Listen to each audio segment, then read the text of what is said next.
A very good morning to all of you. Myself, Professor Dhaval Chandrana, and I hope you are fine at your home.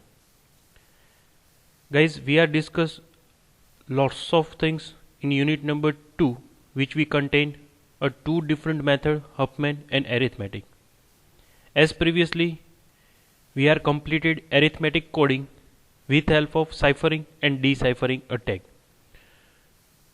I wish you perform all the numerics by yourself and try by yourself, so you're getting a confidence about how to solve this particular algorithm, how to attempt a particular questions, and how to define answer whatever we take in a form of rules, in form of methods, in form the requirement formulas.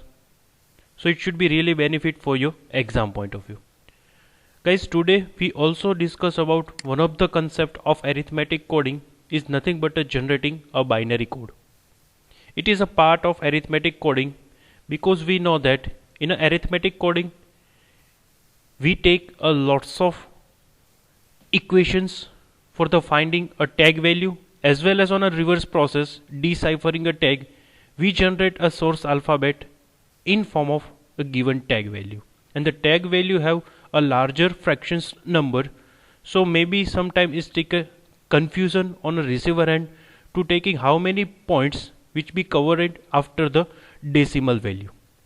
So the solutions about the arithmetic coding, we perform a binary code, and we discuss on a today's lecture uniqueness and the efficiency of a arithmetic code.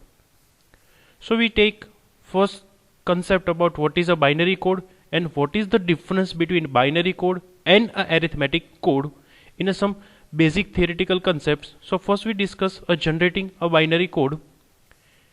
We want to find a binary code that will represent the sequence X in a unique and efficient manner, because we know that we always require to find those code which is uniquely decodable, and it is very helpful to generate a decompression process, because it is one of the best parameter or the required parameter for the finding a best algorithm for the rest of all. So it is must be required that how many compressions will be happen, what are the compression ratio will be happen, and the most important thing, where the data should be retrieved from your compressed message. So it should be really helpful to generate a decompressed code in concept of binary code. સૌથી important વસ્તુ છે જ્યારે આપણે કોઈ algorithm discuss કરીએ છીએ કમ્પ્રેશન્સ અલ્ગોરિધમની અંદર, કે ડીકમ્પ્રેશન્સ કેટલી ફાસ્ટ સ્પીડમાં થશે, ડીકમ્પ્રેશન્સ કેટલું રેશિયો અથવા તો કેટલા ફોર્મની અંદર જનરેટ થશે, અને રીજનરેટ કરે તમે મેસેજ એ તમને 100% રીજનરેશન્સ મળે છે કે નથી મળતું, સમ ઓફ ધ લોસ થાય છે ડેટાનો, એ સૌથી ઇમ્પોર્ટન્ટ છે કોઈ પણ કમ્પ્રેશન્સ અલ્ગોરિધમના. અને બટ ઓબ્વિયસ છે આપણે અત્યારના જે પણ અલ્ગોરિધમના ડિસ્કશન્સ કરીએ છીએ એ બધા જ અલ્ગોરિધમ છે લોસલેસ ડેટા કમ્પ્રેશન્સના. સો લોસલેસ ડેટા કમ્પ્રેશન્સના અલ્ગોરિધમ ડિસ્કસ કરતા હોય તો બટ ઓબ્વિયસ છે આપણે એક પણ બીટ રિટ્રાઈવ ના કરીએ તો it should be a waste of time and it is a waste of memory. So binary code also it should be helpful to generate a original message from the compressed message. We have said that the tag forms a unique representations for the sequence. આપણે already આ વસ્તુ discuss કરી લીધી છે, how to generate a tag and deciphering a tags. But જ્યારે આપણે tags generate કરતા હતા ત્યારે પ્રોસેસની અંદર આપણે ફ્રેક્શન્સ વેલ્યુ બહુ બધી લેવી પડતી હતી, એટલે કે ડોટ પછી 5, 6, 7, 8 નંબર સુધી આપણે જતા હતા, ત્યારે આપણને એ યુનિક મેનર્સની અંદર એ પર્ટિક્યુલર લોઅર બાઉન્ડ અને અપર બાઉન્ડ ફાઉન્ડ થતા હતા. સો એ પ્રોસેસને થોડી ઇઝી કરવા માટે આપણે એરિથમેટિક કોડના થોડાક એડવાન્સ વર્ઝન્સમાં બાઇનરી કોડ વિશે સમજવાનું છે. This means that a binary representations of tag form a unique binary code for that a sequence. Means જે આપણે બાઇનરી ટેગ્સ જનરેટ કરીએ છીએ એ બાઇનરી ટેગ્સ અથવા તો બાઇનરી કોડ શેનો જનરેટ કરવાનો છે, જે આપણે ઓલરેડી ટેગ્સ ફાઇન્ડ આઉટ કરીએ છીએ. So it is nothing but the process to generating a binary code for the given tag value. So now we will discuss a uniqueness and the efficiency of a arithmetic code. We take one numerics, and based on a numerics we find how to perform a uniqueness or how to get a uniqueness and efficiency of a particular arithmetic code. So we start with the arithmetic code. Consider a source A that generate a letter from an alphabets of size 4. Means આપણી પાસે જે પણ source data છે અથવા તો dictionary છે એવું તમે કહી શકો, એમાં 4 સાઇઝ એટલે કે 4 કેરેક્ટર્સ અવેલેબલ છે આલ્ફાબેટ્સના. સો ઇનિશિયલ સ્ટેપ્સ આપણે એવું કહી શકીએ કે ડિક્શનરી એની અંદર 4 કેરેક્ટર્સ અવેલેબલ છે, જે એઝ પર ધ ડેફિનેશન એ ડિક્શનરીની અંદર આપણી પાસે 4 કેરેક્ટર અવેલેબલ છે, A1, A2, A3 અને A4 with the probabilities. But obvious આપણે બધી જ વસ્તુ પ્રોબેબિલિટીના બેઝ ઉપર જ પરફોર્મ કરીએ છીએ. A1 1/2, A2 1/4, A3 1/8 and A4 is 1/8. So it should be a probability as per the source alphabet. Now a binary code for the 4 letter alphabets. આપણે આ 4 આલ્ફાબેટ્સના બાઇનરી કોડ જનરેટ કરવાની ટ્રાય કરીએ તો સૌથી પહેલાં આપણે સિમ્બોલ મેન્શન્સ કરશું, A1, A2, A3 અને A4. Then F of X find out કરીએ છીએ. હવે F of X I think શું છે તમને બધાને ખબર છે. આપણે જ્યારે F of X find out કરીએ છીએ એટલે ત્યારે આપણે એ પર્ટિક્યુલર સિમ્બોલ્સની પ્રોબેબિલિટીનો સમ જનરેટ કરીએ છીએ. સો A1 માટે બટ ઓબ્વિયસ છે 0 પ્રોબેબિલિટી એટલે કે એફ ઓફ એક્સ 0 અને એફ ઓફ એક્સ 1 એની પ્રોબેબિલિટીનો સમ કરશો ઇટ શુડ બી 0.5. A2 માટે ફાઇન્ડ આઉટ કરશો તો આ બે પ્રોબેબિલિટીનો સમ કરશો એટલે તમને આ પ્રોબેબિલિટી મળશે, મીન્સ A1 અને A2ની. ધેન A3ની પ્રોબેબિલિટી ફાઇન્ડ આઉટ કરવી હશે તો આપણે એફ ઓફ એક્સ A3 માટે ફાઇન્ડ આઉટ કરીએ છીએ તો probability of 1 plus probability of 2 plus probability of 3 it's become 1/2, 1/4, 1/8. It's become a 0.875. So it is your f of x of A3. અને આ બધાના સમેશન્સ કરશો means 1/2 plus 1/4 plus 1/8 plus 1/8 is nothing but a 1. અને આપણને already ખબર છે કે બધાય પ્રોબેબિલિટીઝ નો સમ એટલે જેટલા સોર્સ આલ્ફાબેટ્સ આપેલા છે એમની જે પણ પ્રોબેબિલિટી છે એમનો સમ ઓલવેઝ 1 થતો હશે. સો આઈ થિંક સિમ્બોલ અને એફ ઓફ એક્સ તમારી સામે છે. આ ફોર્મ્યુલાઝથી આપણે F of X find out કરીએ છીએ. આ ટેબલની અંદર જેટલી પણ વસ્તુ ડિફાઇન કરેલી છે અથવા તો શો કરેલી છે એ બધી જ વસ્તુ હું તમને ઇન્ડિવિજ્યુઅલી સમજાવીશ કે આ ટી ઓફ એક્સ કઈ રીતે જનરેટ થયું, આ ટી ઓફ એક્સનું આપણે બાઇનરી જનરેટ કઈ રીતે કર્યું, બાઇનરી જનરેટ થયા પછી selling value of log 1 upon probability of x plus 1 એ શું છે અને આ કોડ કઈ રીતે જનરેટ થયો છે. સો A1 માટેનો કોડ છે 01, A2 માટેનો કોડ છે 101, A3 માટેનો કોડ છે 1101 અને A4 માટેનો કોડ છે 4 times 1. So it is nothing but our actual code.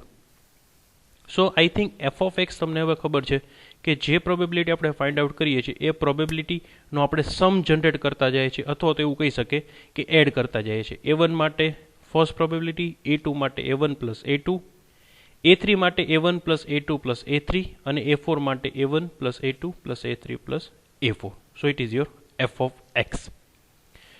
Now we see how to find a t of x.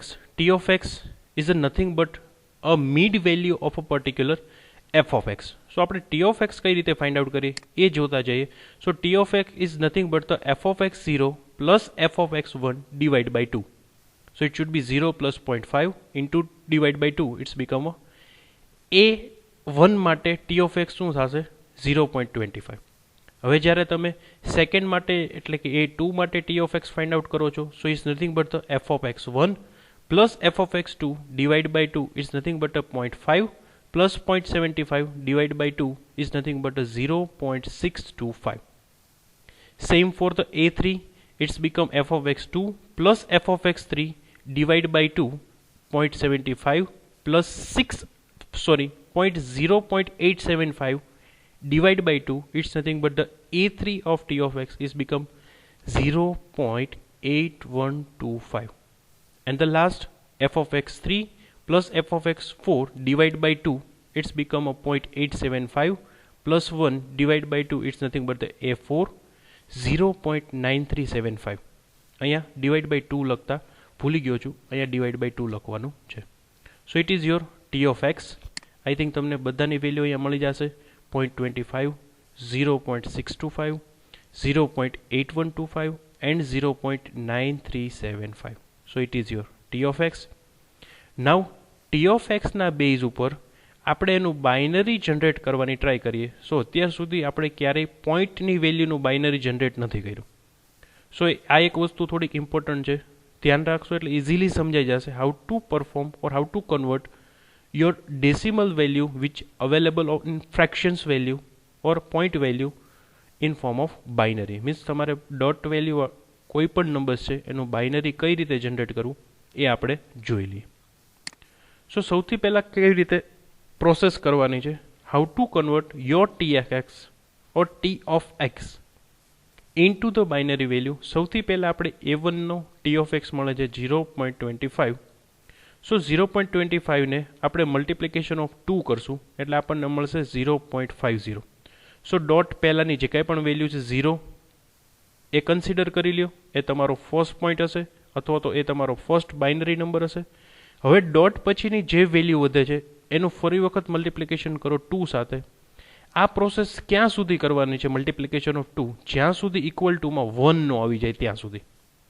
પોઈન્ટવાળી value નહીં, ઓનલી 1 આવે ત્યાં સુધી આ સ્ટેપ્સને તમારે ફોલો કરતા જવાના છે. અને એ જે સ્ટેપ્સ ફોલો કરો છો એ સ્ટેપ્સમાં 0 પહેલાંની વેલ્યુ તમારો બાઇનરી નંબર હશે for the particular T of x. તો અહીંયા આપણે બે સ્ટેપ્સની અંદર આન્સર આવી ગયો. પહેલા સ્ટેપમાં આવ્યો 0.50, તો ડોટ પહેલાંની વેલ્યુ 0 એ આપણો પહેલો નંબર અને 1 એ તમારો સેકન્ડ નંબર. સો 0.25નું બાઇનરી રિપ્રેઝન્ટ થશે 01. અહીંયા એક ચેન્જ છે, અહીંયા 0.10 છે એની જગ્યાએ ઓનલી લખવાનું છે 10. આ 0 બાય મિસ્ટેક લખાયેલું છે.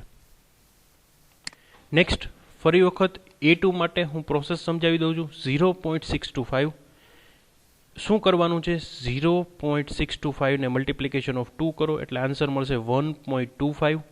હવે પોઈન્ટ પછીની વેલ્યુ સાથે પાછું મલ્ટિપ્લિકેશન કરો એટલે 0.25 ઇન્ટુ 2, આન્સર શું આવે છે 0.50.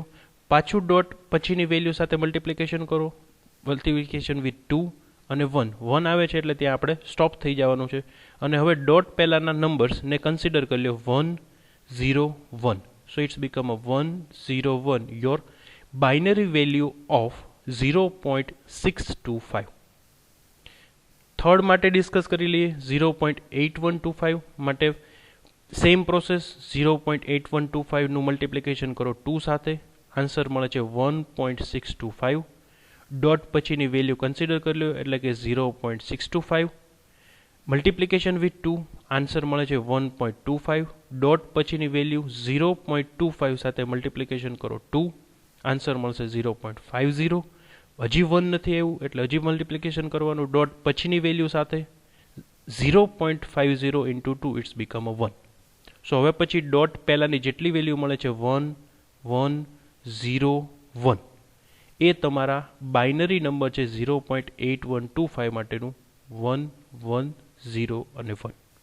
And for the last value A4, 0.9375નું બાઇનરી 0.9375નું મલ્ટિપ્લિકેશન કરો 2 સાથે, આન્સર મળે છે 1.875.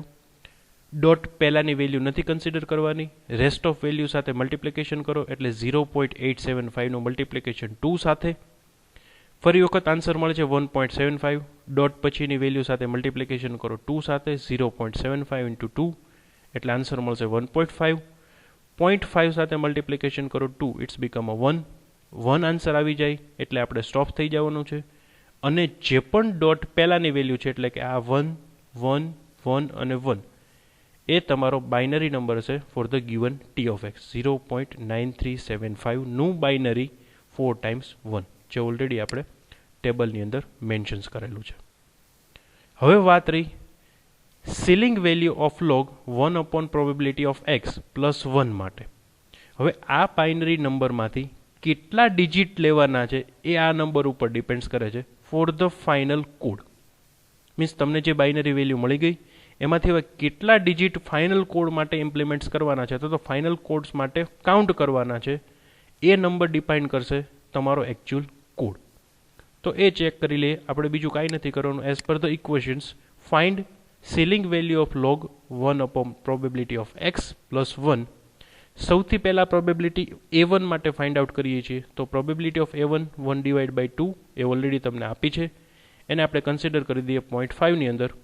અહીંયા પ્રોબેબિલિટી ઓફ એક્સની જગ્યાએ પ્રોબેબિલિટી ઓફ A1 પુટ કરી દઈએ.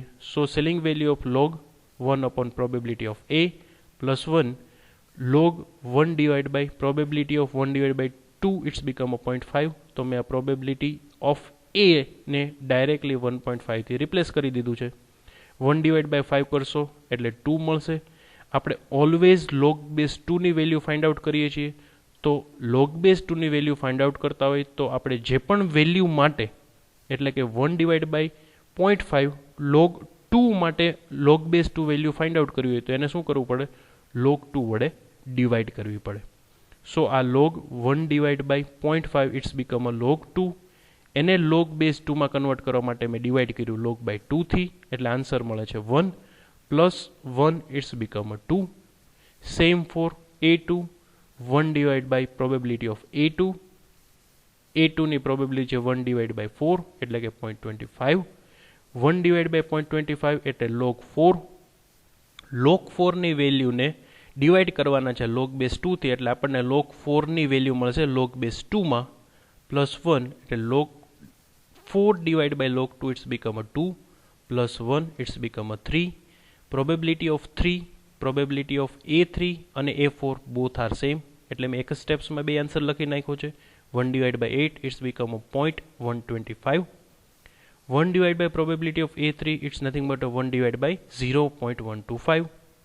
એનો આન્સર મળે છે log by 8 log 8. હવે log 8 ની વેલ્યુને log 2 માં કન્વર્ટ કરવું છે એટલે ડિવાઇડ બાય હું કરું છું log 2 plus 1 3 plus 1 it's become a 4. હવે પ્રોબેબિલિટી ઓફ A3 અને A4 બોથ આર સેમ એટલે મેં નેક્સ્ટ સ્ટેપ્સ પરફોર્મ નથી કર્યું. તો હવે આપણને જે આન્સર મળે છે 2 3 4 અને 4 જે મેં ટેબલમાં મેન્શન્સ કર્યું છે 2 3 4 અને 4 એ શું કામ મેન્શન્સ કર્યું છે એ આઈ થિંક હવે તમને ખબર હશે. આ ઇક્વેશન્સમાં દરેકની પ્રોબેબિલિટી પુટ કરતા જાઓ અને log base 2 value find out કરતા જાઓ. સો A1ના સિમ્બોલ માટે બાઇનરીમાંથી આપણે કેટલી વેલ્યુ લેવાની છે? ઓનલી 2 વેલ્યુ એટલે કે 0 અને 1. આ 0 અહીંયા બાય મિસ્ટેક લખાણું છે એટલે 0 અને 1. હવે A2 માટે 101 માંથી કેટલી વેલ્યુ લેવાની છે? 3. તો અહીંયા 3 જ વેલ્યુ આપણને મળે છે, ડાયરેક્ટલી એઝ એ કન્સિડર કરી લ્યો. A3 માટે 4 વેલ્યુ લેવાની છે, સો 1101 એ ડાયરેક્ટલી આપણે મેન્શન કર્યું as a code. Same for A4 માટે 4 ટાઈમ 1s અવેલેબલ છે, એમાંથી કેટલા ડિજિટ લેવાના છે? 4 digit. So we can directly consider 41 into our actual code of A4. So it is your table. આ ટેબલની અંદર જેટલી પણ વસ્તુ મેન્શન્સ કરેલી છે એ મેં તમને સ્ટેપ બાય સ્ટેપ સમજાવી છે. So is nothing but a arithmetic code. So તમે કમ્પેર કરી શકશો કે આ વસ્તુ એરિથમેટિક કોડને આપણે બાઇનરી કોડમાં જનરેટ કરીએ તો compare to generating a tag બહુ બધી વસ્તુ ઇઝી થઈ જશે. તમારે ફ્રેક્શન્સ વેલ્યુ બહુ બધી ઓછી લેવી પડશે અને તમે કન્ફ્યુઝ પણ નહીં થાવ. પ્લસ તમારે લોઅર અને અપર બાઉન્ડ્રીની કોઈ રિક્વાયરમેન્ટ પણ નથી. So process is very easy. Time ઓછો લાગશે ટેગ વેલ્યુ ફાઇન્ડ આઉટ કરવા કરતાં બાઇનરી વેલ્યુમાં, અને કોડ તમને જે મળે છે એ યુનિક હશે અને યુનિકલી ડિકોડેબલ કોડ હશે. સો it is a comparison of arithmetic code with help of a binary code. I hope you are clear how to generate a arithmetic code with respect to binary code. Thank you so much.